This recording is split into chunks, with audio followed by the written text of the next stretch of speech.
À la suite du premier round des élections des délégués MUJEFSI, Madame Koné Colette intervient à travers un droit de réponse très attendu.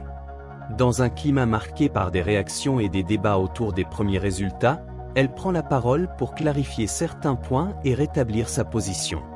Cette sortie médiatique intervient à un moment clé du processus électoral, où chaque déclaration peut influencer la suite des événements et les dynamiques entre les candidats. Sur ces 97 candidats délégués, un parmi eux a un casier judiciaire qui serait faux. Ce casier faux est dû au fait que les deux signataires sont inconnus de leur fichier.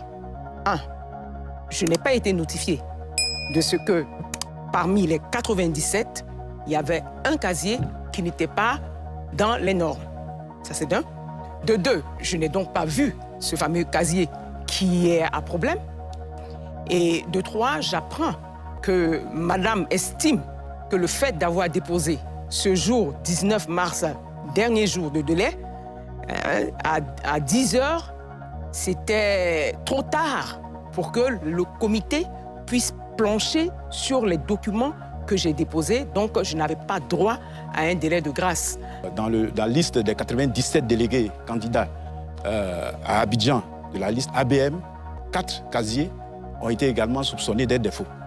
Et c'est sur la base donc, des 4 casiers que l'ensemble des 97 délégués ont vu leur dossier rejeté et également les figures de proue également rejetées. C'est la loi électorale non, qui encadre l'élection. Non, la loi électorale ne dit pas cela. Dans sa décision numéro 08 du 19 novembre 2021, elle a indiqué clairement que pour permettre une inclusivité des élections et un climat apaisé, elle avait donné 48 heures à l'ensemble des candidats pour qu'ils corrigent, n'est-ce pas, ces formalités et n'est-ce pas, permettre que tout le monde soit candidat. Cette jurisprudence a été piétinée. Le mardi, nous avons été appelés par la présidente pour une réunion, une rencontre le mercredi. Et elle a indiqué qu'il y avait 5 dossiers à problème.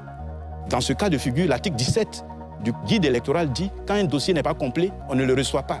Qu'est-ce qui aurait pu donc être fait en ce moment-là? Il s'agissait simplement de nous remettre l'ensemble des dossiers, des 97 dossiers, pour qu'on aille les compléter, surtout que nous étions encore dans les délais.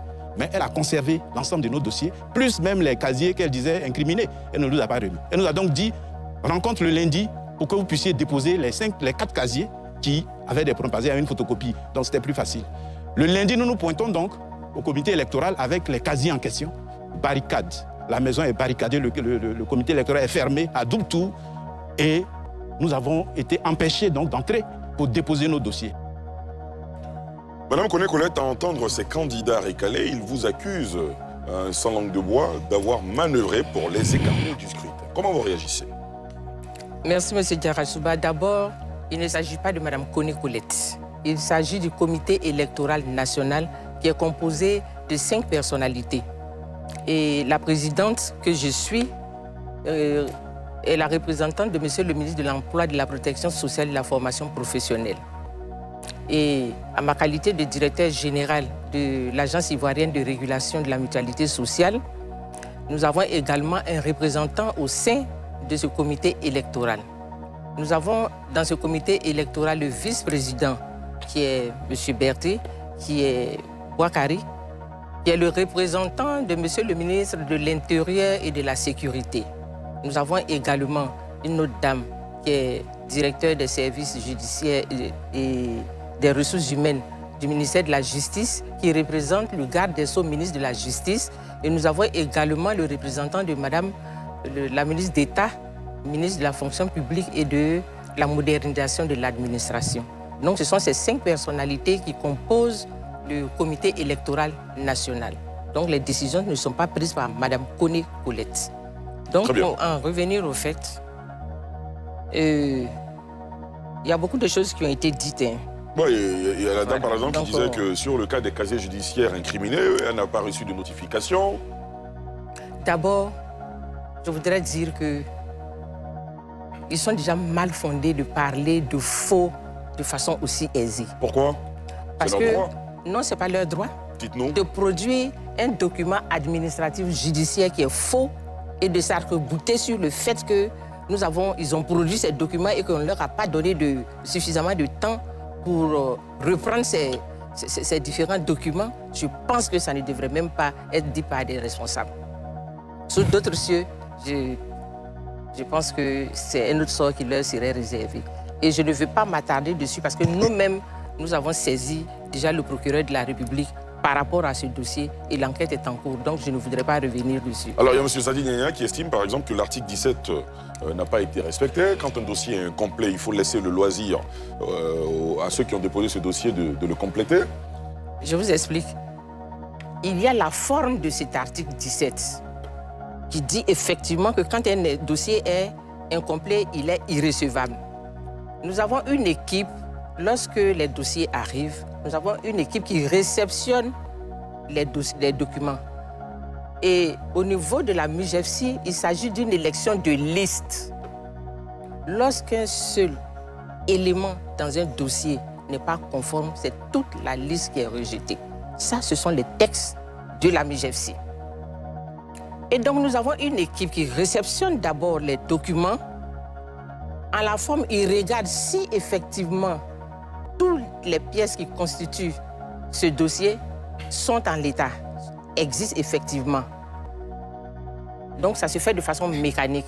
Cette année, nous avons, avec la présence du représentant du ministre de l'Intérieur et de la Sécurité, nous avons eu l'appui du personnel de ce ministère, au niveau du ministère de l'Intérieur, s'entend donc des administrateurs qui nous ont aidés dans ce sens. Maintenant, lorsque ces dossiers sont réceptionnés, le soir, le point est fait, parce que l'heure de fermeture, c'est 16 h. Le point est fait, et c'est en ce moment que les dossiers sont déversés au comité électoral national. Et le comité commence à statuer sur les documents, les dossiers. Madame est venue à 10 h pour déposer ses dossiers. Elle est repartie à 15h30 des locaux du comité électoral. Et à sa suite, il y a des personnes qui sont venues déposer leurs dossiers. Donc nous ne sommes en possession des dossiers, effectivement, qu'après la fermeture de nos guichets. De nos guichets, je vais dire. Et le lendemain, c'était la fête de Ramadan. Ensuite, nous sommes tombés dans un week-end. Donc c'est le lundi que nous avons eu à compulser ces dossiers.